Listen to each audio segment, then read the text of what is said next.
Okay, let's get in to the game here. Look at that. Who's spawning in the lower right-hand corner of Neo Humanity? Why, that is, of course, our blue Terran player for Abydos, Cure. The #1 seed in today's bracket. Looking strong, looking solid. Up against probably his toughest opponent yet. In the upper left-hand corner is, of course, RagnaroK. Presenting Mystery Gaming. So I kind of mentioned this a little while ago, but I'll say it again. Stakes of this match maybe a little bit higher than some of the other ones here. We do have the SummerSlam around the corner. This is the final KSL Weekly that will give points towards that. And right now, Cure is sitting at 8th place in terms of points. The top 8 make it into the SummerSlam. The other 4 that will be in that bracket will have to qualify on Wednesday for it. And number 9 in terms of points is RagnaroK. So RagnaroK is just below Cure. If RagnaroK wins this match and wins the finals, he'll actually beat out Cure and automatically get seeded in to the round of 12 of the SummerSlam, which means he doesn't have to bother with the qualifier, and he just automatically gets $90 plus obviously a chance to play for even more than that. Right now the SummerSlam prize pool is $4,500, but we're hoping to bump that up to $5,000 or even more over the next couple of days, thanks to Patreon, Matcherino, OSC Esports putting in $500 dues. So this should be a fun series here. I'm kind of hoping RagnaroK can make some magic happen. Might play a little extra hard to try to get some of those points. Really interesting that Cure just opened with a very kind of old school standard here. Cure not going for the Beyond opener against RagnaroK, and I wonder if that's just Cure. Maybe he doesn't like it on this map. He is spawned on the good side, though, where his add-ons would be inside the wall. But maybe he just doesn't feel like the Reaver opening is that great on this map, or he wants to get into some Hellions quicker. As I say Hellions, though, he does not swap these buildings and instead goes into a tech lab and a starport. Getting out Marines as his 3rd CC starts up. So Cure, he's opting for something a little bit different here than I usually expect from any of the Terrans, not even just in Korea, but this feels like a very different opening than we see in TVZ usually. Double Marine production, a Cyclone? Is he gonna like drop? Is this a medevac? I'm very intrigued. Quick 3cc, obviously not that crazy to see, but yeah, it is a medevac. This is... Do you guys see this often? Is this like a thing?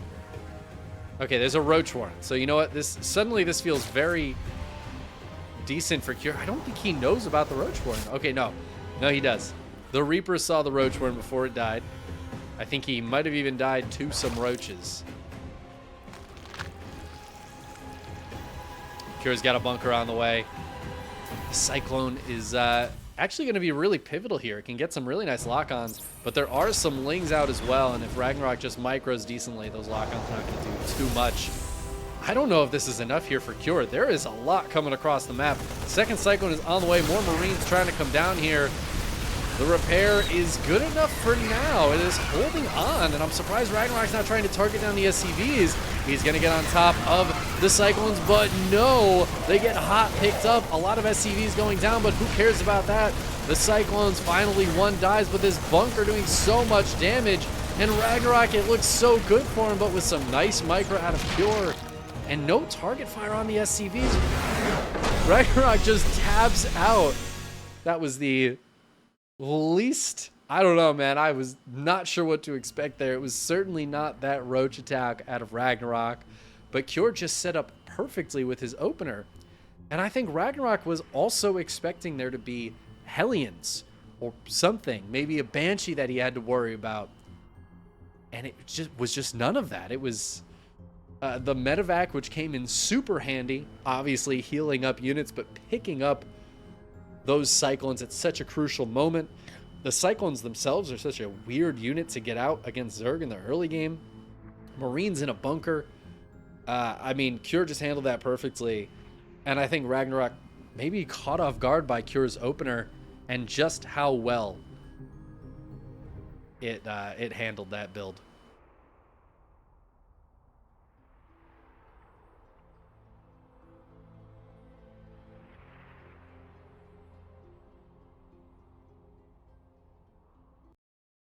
Oh, well, a very quick game one there.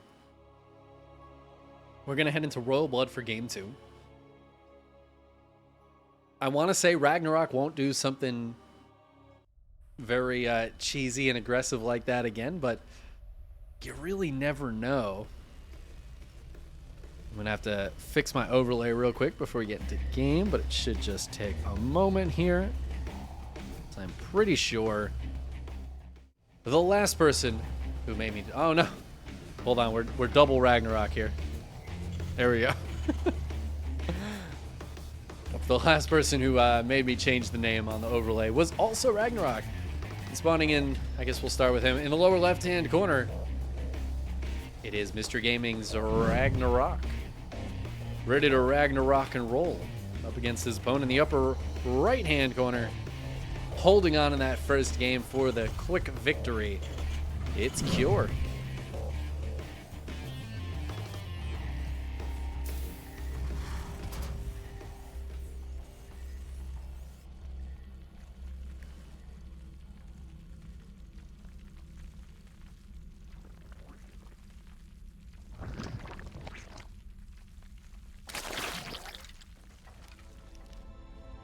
This looks like I want to say a fairly normal opening for RagnaroK, but it is hatch pool first before gas. Okay, this isn't normal. This is an early pool, a slightly early pool. I don't know what he's gonna do with it, but I'm intrigued. It looks like Cure is just going for another Reaper expand here.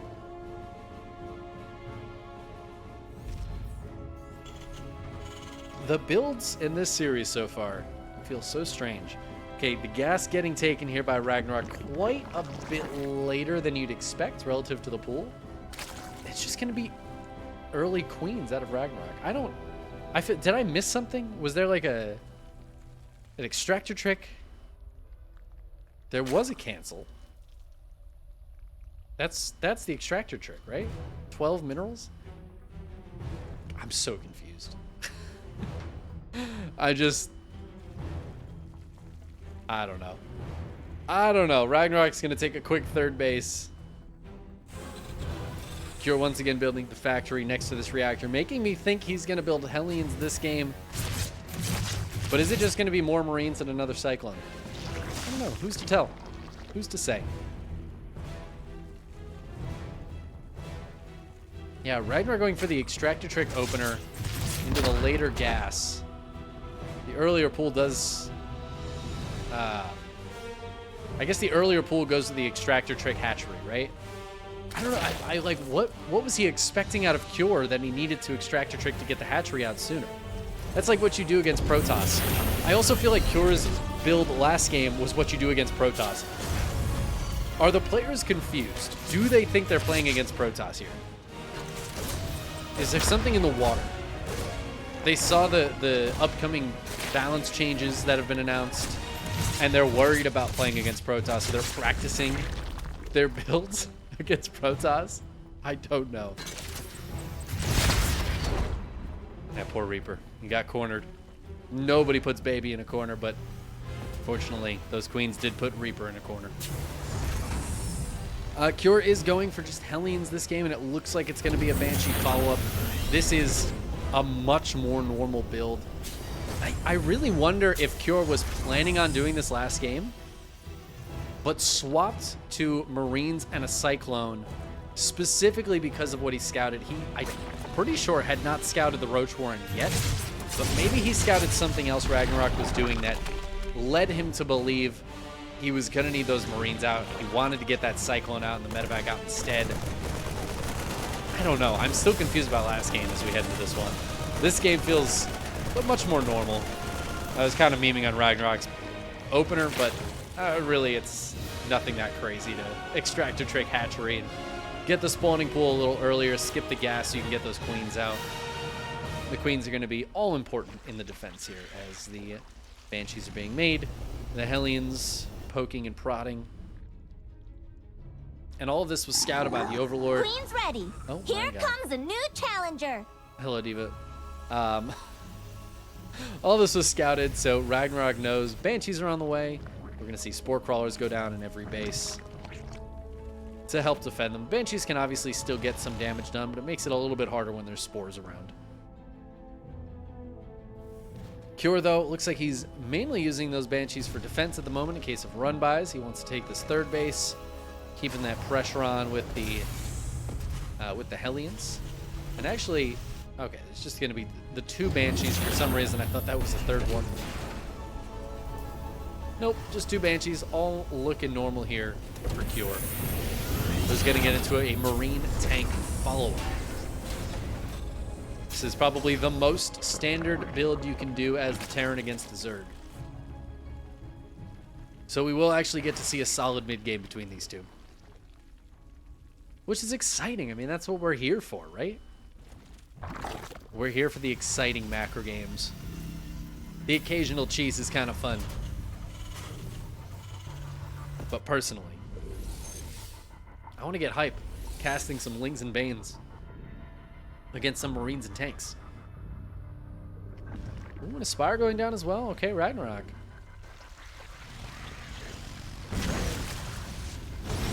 Millions. Slowing down the creep spread by quite a bit here, actually. 3 creep tumors getting killed there before they even begin spreading.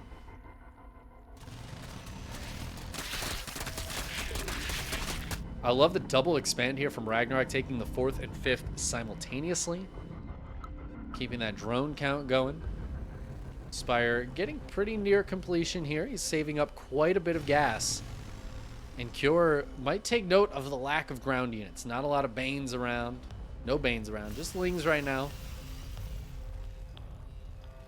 Lings, this one gonna get in, gonna see quite a few Marines. Marines gonna be very strong against the Mutas. RagnaroK needs to be a little careful. If he goes heavy on the Mutas right now, this push is coming across. This is kind of an anti-Muta timing push. 10 Mutas started up, but RagnaroK, he needs those Banes out desperately. Centrifugal Hooks is completed, but this 4th base is looking a bit of a dire situation. Ling's heading for a run-by, going to try to get into that 3rd. The Hellions try to clear up a few of these drones as they run away. 5 drones going down, but SCV is also going to start going down here. The Banshee's defending, but they don't kill Lings particularly quickly. Cure morphing the Hellbats. He's going to take this base down, but this is the beauty of the double expand. RagnaroK, he can send drones down here. He still has this mining. He can hold the top of this ramp. I kind of love how this has worked out for RagnaroK in a way, because now he's got the Mutas out, and those are going to help him defend here. He's got quite a few of them, and he's getting +1. He's getting even more Mutas, but Cure spots the Mutas. He picks one off. The Lings and Banes only have one angle to attack from, and that's so bad against these tanks. Muta's going to try to take advantage of the Marines diving so far forward. Ooh, the Banelings running after those Marines. They're going to get on top of a few of them. The Mutas are going to clean up the rest, and that's going to be a lot of dead stuff for Cure. He did kill a lot of Lings and a lot of Banes for that. With the Mutas, they're going to stop any retreat here. Transfuse is keeping the Mutas alive and in tip-top shape. And RagnaroK gets to keep all of his drones alive. He did lose a few at the start of that. He lost his 4th base, but he's got a fresh one ready to go immediately. And he can just go retake that base, maybe take the forward base, and keep pumping out those Mutas. He kept a lot of the Mutas alive. Obviously, there are some turrets around, but there's still a lot of potential here for the Mutas to get damage done, especially as +1 finishes up in the next 20 or 30 seconds here. Now, that being said, RagnaroK put a lot of his money into these Mutas, and that's a lot of money not into his main army. 2-2 is almost done for Cure. 1-1 is not complete yet for RagnaroK. In fact, his 1-1 is behind the 2-2 of Cure. Cure's about to have a 4 upgrade lead on the ground. Now, that's really good and all, but if the Banelings connect, that could be huge. Oh my god, where is RagnaroK, though? He's just going to lose this base. Okay, there's the Lings and Banes coming in. Lings coming in from the backside as well, trying to get the surround on these Marines as they run backwards. The surround is gotten, and the Mutas are going to help clean all of these units up. The tanks will be next. Oh, I don't like the Lings coming down here. It's a lot of dead Lings that didn't need to die. Cure at the same time hitting over on the left side. And while RagnaroK is going to deal with all of this, Cure has another whole-ass army behind it. He's mining just as much as RagnaroK. This base lives, but it is very low, and as Cure sends the next set of units down here. Oh man, this one also living, but super low. I feel like Cure has the potential to maybe kill both of these hatcheries in the very near future. The Changelings come up. They do spot this. Cure says, okay, I've got to go right now, but there are Lings and Banes here to defend this base. The tank going to siege up, and that's going to scare the Lings and Banes away. But the Mutas can come back and deal with that tank. Oh my god, there's 20 Mutas right now. The Marines just decide to run on home. Now, Cure's economy, again, it's very good. Oh, man, he's got a Thor out now. 53 Marines. I'm kind of surprised we haven't seen the Mutas try to dive into the main base at all, but they've just been on defense the whole time. They're going to spot this little move out here. They see that there's multiple squads of Marines around. Cure has recognized that it is, in fact, Mass Muta. That's why he's got the Thors coming out. He's got Widow Mines as well. I saw Drilling Claws earlier. He's going for a lot of turrets in the main, and I feel like these Mutas missed their opportunity to try to help stop Cure's economy from getting too rampant. Now, he is going to take down these turrets. That's going to give time for Thor to show up, for those Marines to drop out of the medevac. These Mutas will get shoved away. RagnaroK, though, back at home, he's up to 90 workers. Both of these bases stayed alive. I was really afraid they were both going to die. RagnaroK keeps them both up. Cure not playing super aggressively, but that's actually kind of bad for RagnaroK in a way, too. RagnaroK's army doesn't scale quite as well later on. He's going to need to just get, like, 1 billion Banelings out and hope that he can get some good connections. There are a few Widow Mines. Honestly, not as many as I would have thought, though, from Cure. The Thors take up a lot of what am I looking for? Supply. Man, the words are hard to find today. Keep looking for them. They're hiding. They're playing hide and seek. They take up a lot of supply, and they're pretty decent, but I don't know. I don't know if I love the Thors here for Cure. Ooh, I do kind of love those Widow Mines. But the Mutas and Banelings are going to come try to handle this. Cure gets pushed back up into his base, but that was not Cure's whole army. That was about half of it. The other half is over here pushing forward. There's some spine crawlers here, but that should just be a dead base. The spine's going down. The Lings showing up, but the Banes and Mutas aren't here yet. The base is going to get taken down, but that's going to be a lot of dead Marines as well. The Thor going down. Oh, so cost efficient for Cure, though. And as he pushes down here, remember I said it earlier, he's going to take down both bases, and he absolutely does. Picks up and gets out of there because the Mutas, they're still dealing with this over here. They can't catch these medevacs. Cure finds another cheeky little spot behind this hatchery. So many workers going down. A few SCVs died at some point, but I don't think that's going to matter here. Oh, the hot pickup into the medevacs. I don't know if I love that, but he just drops on the low ground where the Mutas are the only things that are fighting. The Lings so late to the party. No Banelings here either. Oh, and as the last of these Mutas go down, RagnaroK's army supply plummets. He's down to 48. He's only got 5 Mutas left. He's trying to get some Hydras out, but I don't think Cure is going to give him a shot. Chi gets called before Cure even moves in with the next set of units. And RagnaroK's final chance to get into the KSL via the points from the weeklies goes down the drain there, as Cure takes the victory and secures his spot as the 8th and final seed into the KSL SummerSlam next week. Congrats to Cure. Gets himself into the round of 12. RagnaroK will have to try in the qualifier on Wednesday.